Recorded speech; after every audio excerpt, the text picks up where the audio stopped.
everyone, it's Amy from the Virtual Beauty Bar. In today's episode, we are going to take you through a few photos of some of the indoor and outdoor markets and events that we have done to show you what our stalls look like when they're all set up. And we're going to talk you through as best as we can. This is a little bit more of a visual one. Lisa does a lot of indoor markets, as you may know, and I do more outside events. Mine are more seasonal, so Christmas and summer fates, and Lisa's are on a regular monthly basis. So we always try and change up the way that we actually display our stands. So we're going to take you through a few photos today of what they look like.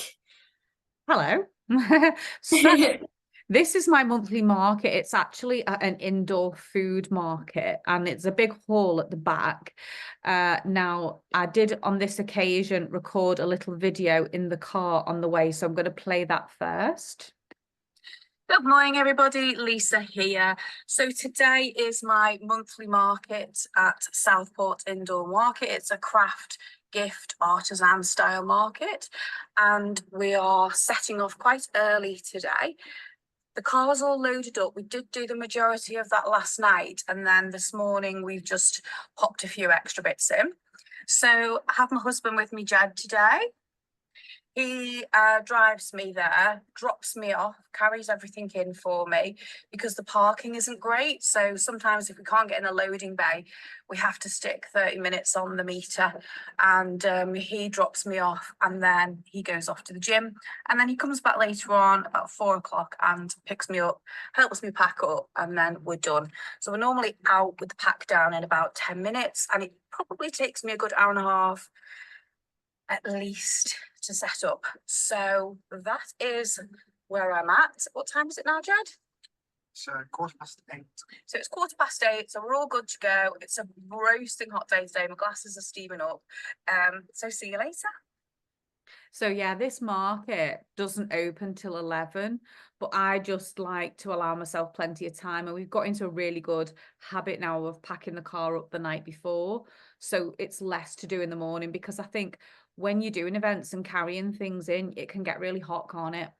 Yeah, it really can. It really can.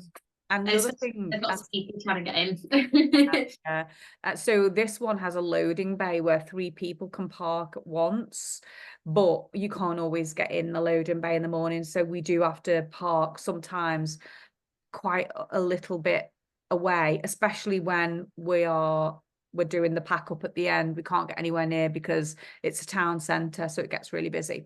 So here's another little video, and this is what the room looks like. So I'm one of the first to get there. So the first thing I do is get my tablecloth on. Now, in this particular event, our tables are included, so I don't have to worry about taking a table with me. So our names are all on the table and we get a chair each. Some people are already set up. Here's Jed now coming in with the first trolley load of boxes for me.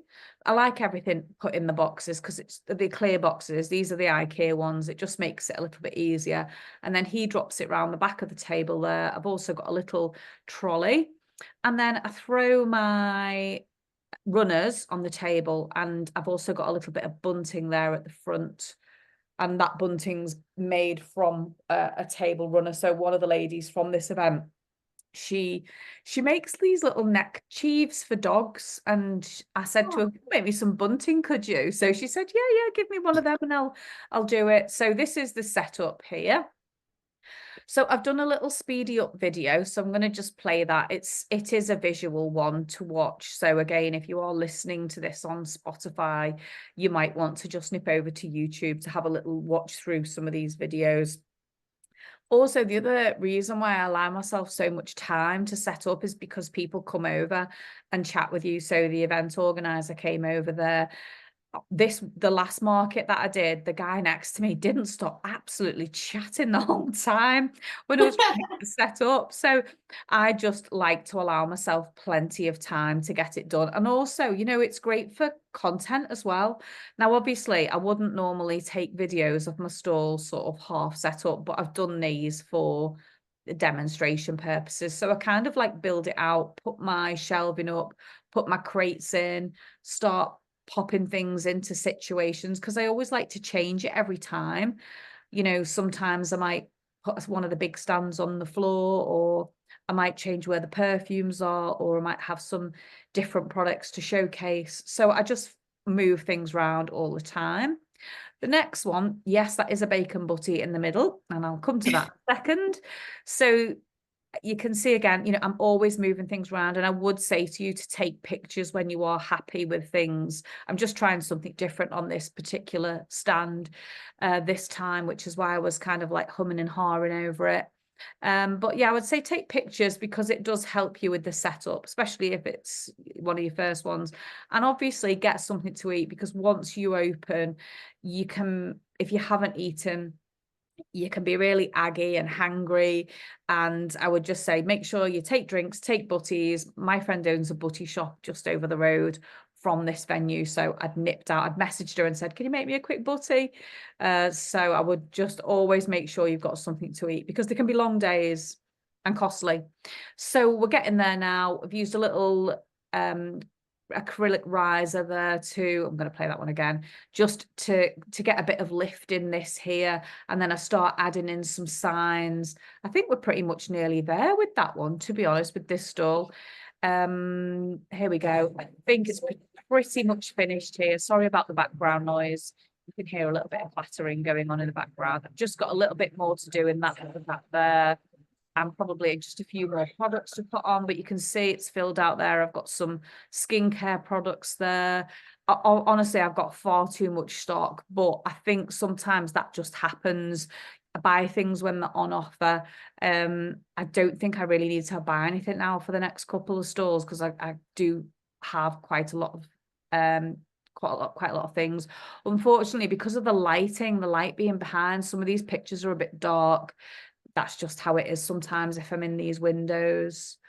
I've put one up from Christmas time as well, because if you've got these stands, these perfume stands, they're like cardboard, aren't they? They pop out and you can get Yeah, your the display perfume. stands.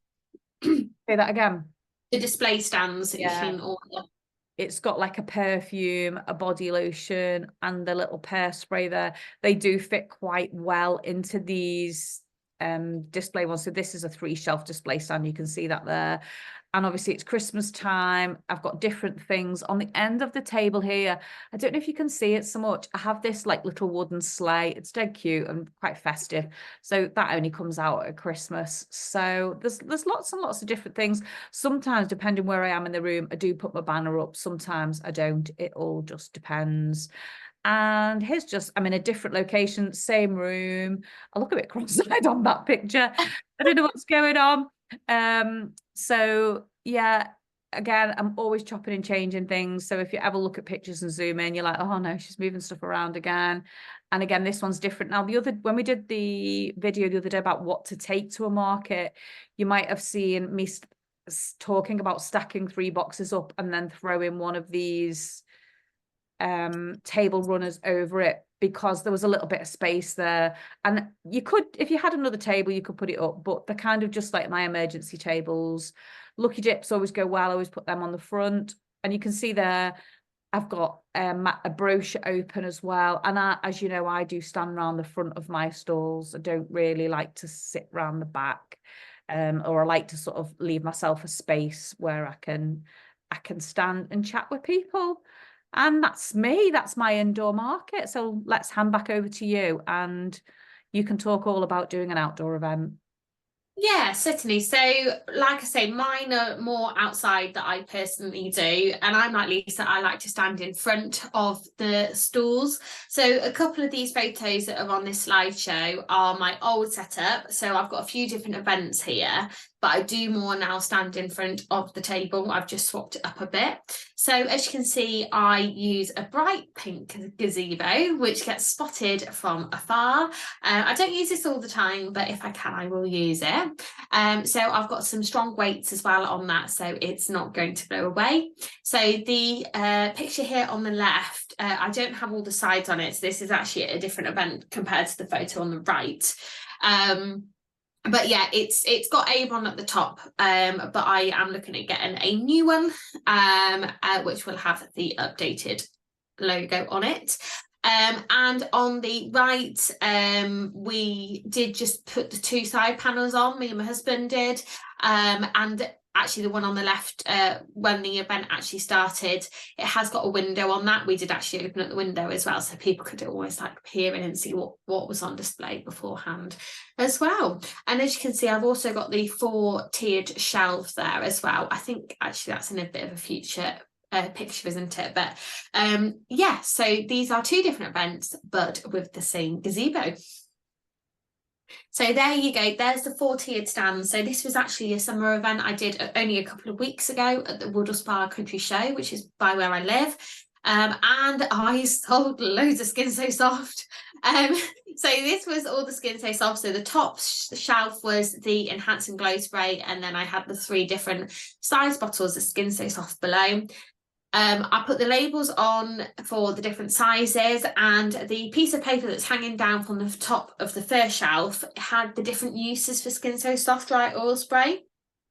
So I didn't have many of these leaflets yet left, and that's why I just popped it on the front there. And I encouraged anyone who bought it or wanted to know more uses to just take a photo of it. So I would say really good just to have as general information out about products. You laminate pages, don't you, Lisa? Which I'm going to start doing, I think, a little bit more, but that's what I did on just this occasion. And then I personally have a Lucky Dip as well. This, along with a Tombola, always goes well. They are always my 2 biggest sellers. So the Lucky Dip, I charge £2 for a Lucky Dip. And I make sure that anything that is in them costs me £1 or less, so that I'm making a profit. Very rarely, probably more Christmas time, I will do £1.50 at a push, but I try to keep it £1 or under, just so that I'm making a bit of a profit. I wrap them up in our Avon paper bags. I tend to actually use the larger bags and actually rip them up in half to get more out of them as well, because all of our bags come as packs of 50, so it means that I actually get 100 Lucky Dips with that for the same price, which is great. And I tend to try and wrap them up in different shapes. So if for some reason it's a bottle, you can't really disguise that. But if it's a smaller, lightweight item, I try to wrap it in a bit of a strange shape so that people can't necessarily guess what it is. But obviously we do lots of different things in bottles, or hand creams is a really good one as well, to just, I try to maybe shape it in like the shape of a triangle or something like that, to just throw people off the scent as to what it could be, just as a bit of fun as well for me. But yeah, when you say you're paying £1, is that £1 your cost price, or is that £1 before you take your discount off? It depends whether it's being a discontinued item or not. So I sometimes try and get things from the outlet book, which we don't necessarily get commission on. So the outlet section, in the focus brochure. So we won't necessarily get commission on that. So because, yeah, so £1 or less cost price, because then also I've got the bag that it's wrapped up in on top of that. So yeah, give or take, I'm then making maybe about 90p profit there and thereabouts. Right. Per item. So this is at a different event as well. So this was prior to me having my shelving stands. So as you can see, I've got the Skin So Soft here on the table. But the reason why I wanted to put this into the slideshow is I use tin stackers, if that's the right word for them. When you said tin stackers, I was thinking, what is she talking about? But I've actually got these in my cupboard, so now I've seen a picture of them. So it's like 3 or 4 shelves. It's white plastic with a kind of grey. Yeah, and actually what's really good is the grey is like a non-slip plastic coating, so once the bottles are on there, they don't easily fall off because it's non-stick, which is really, really useful. But I tend to use these to display smaller bottles, so hand creams, bubble baths, shower gels, shower creams, body mists, sometimes nail varnishes as well, but they are great because they're space saving as well, and people can see clearly. And as you can see here as well with the shower gels and the shower creams, I've put the larger sizes at the back and then the smaller sizes in front, so people only need to pick up one to see what fragrance it is, but they can see it's also available in 2 different sizes. So that went down really well, actually, setting it up that way. So yeah, and again, like I say, loads of Skin So Soft on the table. This was a summer market that I actually did last year. So I've also got there as well my tombola. Now my tombola, I charge 50p a go or 3 goes for £1. That's just what I personally charge. And again, I try to use products that are from the outlet section.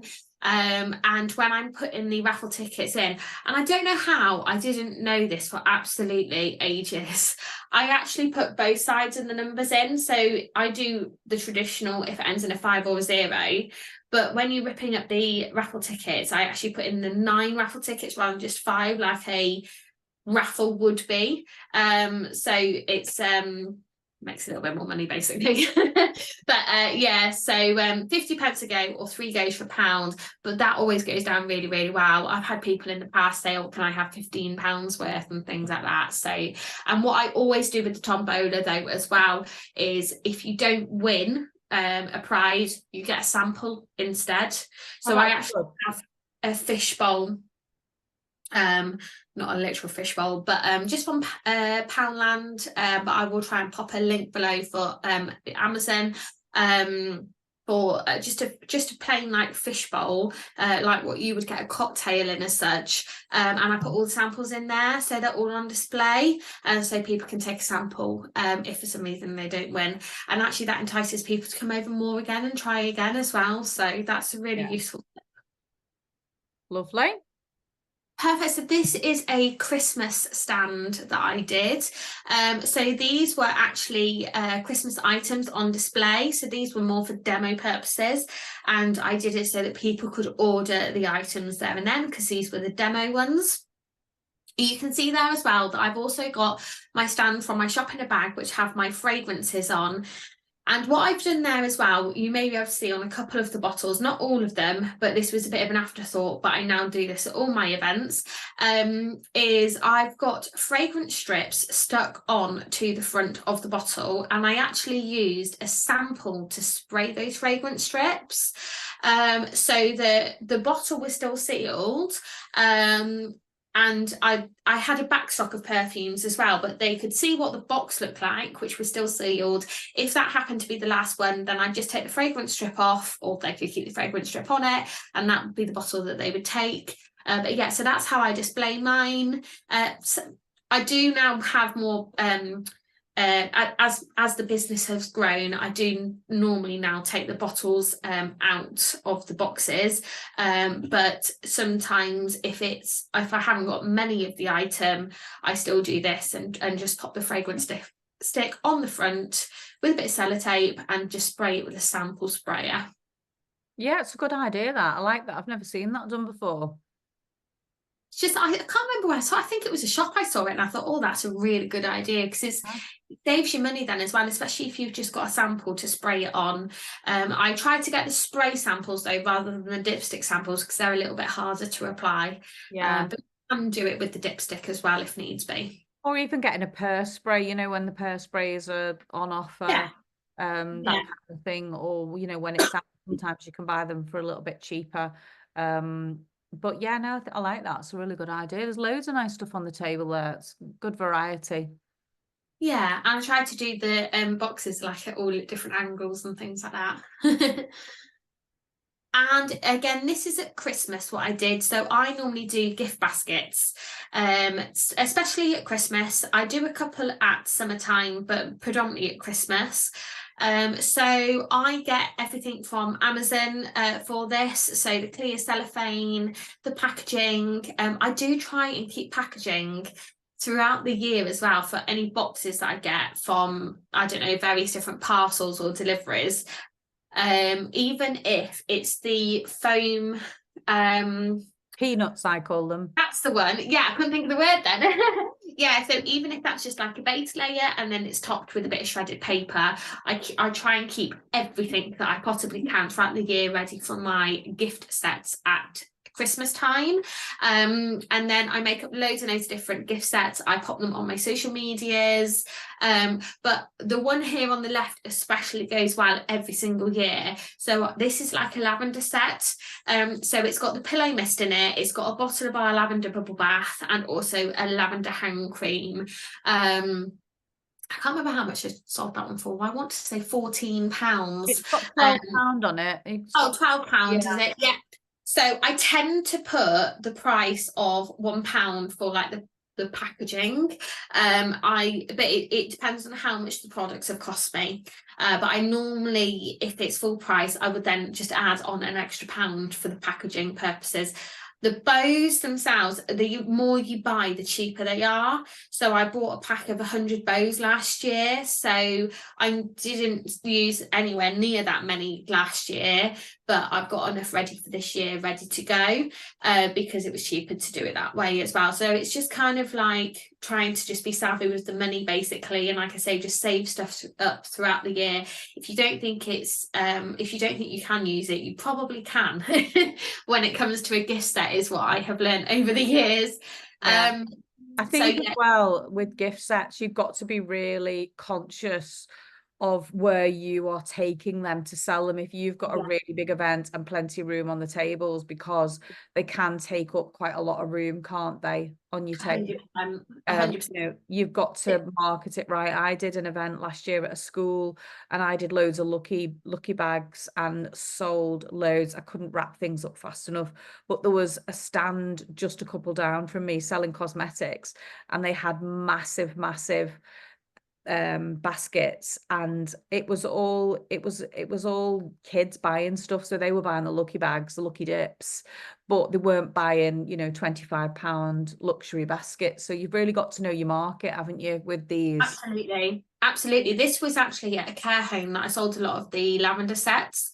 So we actually had, and it was so sweet, I actually had staff buying these for patients that weren't going to see any relatives at Christmas and things. So that was really, really lovely, and a really lovely thought, I thought, of the staff, and they all clubbed in, and I can't remember how many there were, but I actually had to come home and wrap some more up because they went so well. But like you say, know your market.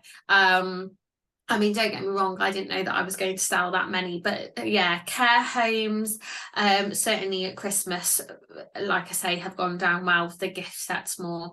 So yeah. Perfect. Well, that just about wraps it up, doesn't it? Yeah. Lovely. So that's all for today's episode. We hope you've enjoyed the inside outside versions. We are going to hopefully bring you some more. Next time we'll show you what my setup looks like outside and Amy's looks like inside.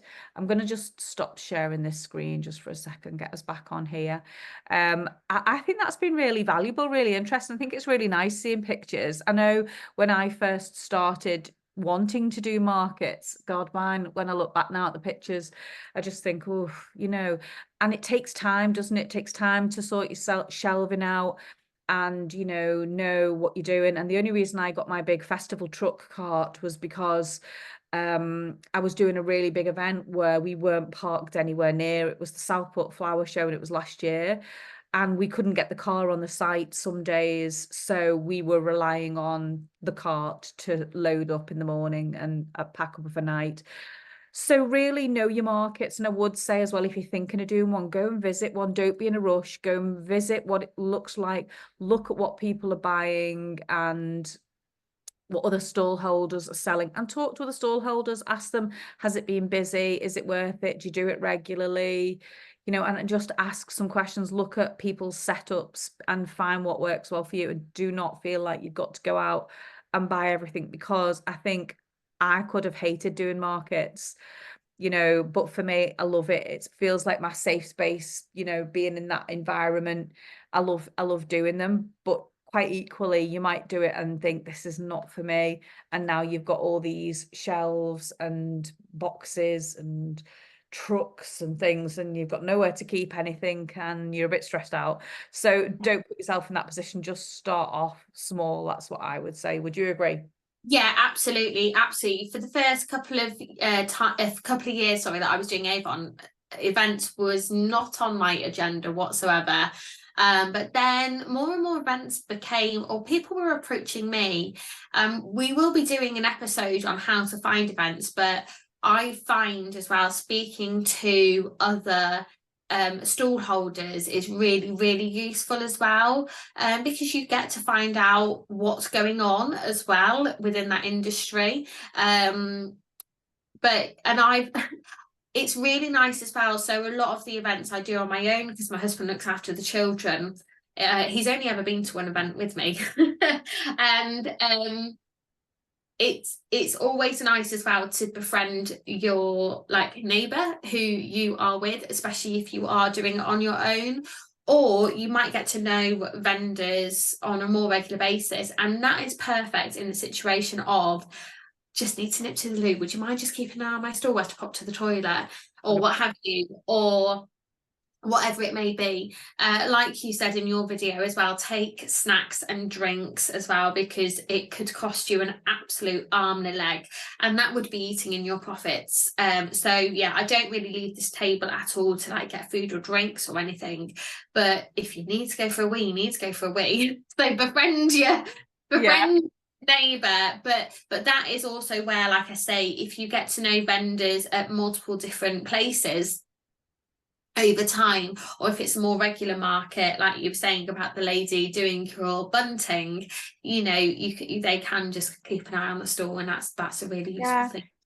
This lady in particular who'd made the bunting, she runs this market.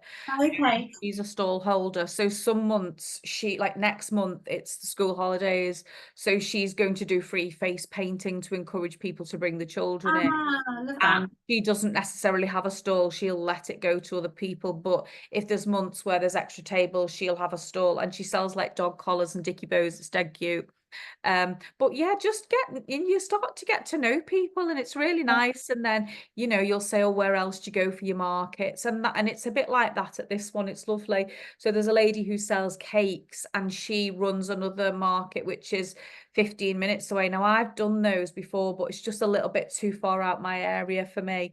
But she also then arranges the air show, so it is a little bit of networking as well in there. You know, and you don't have to do these big events. This could just be for you. You're thinking about parties, and you're thinking, I'm going to get through the summer and I'm going to start thinking about maybe doing a little party at home, or I'd like to go into somebody else's house and do a party. So these are just to help you and give you some ideas, really, and just what we do, and we just want to share what we do with you. So we hope you've really enjoyed it today. Please make sure you comment and give us a little thumbs up, because we really do appreciate all your little your comments, and we love to personally reply to you.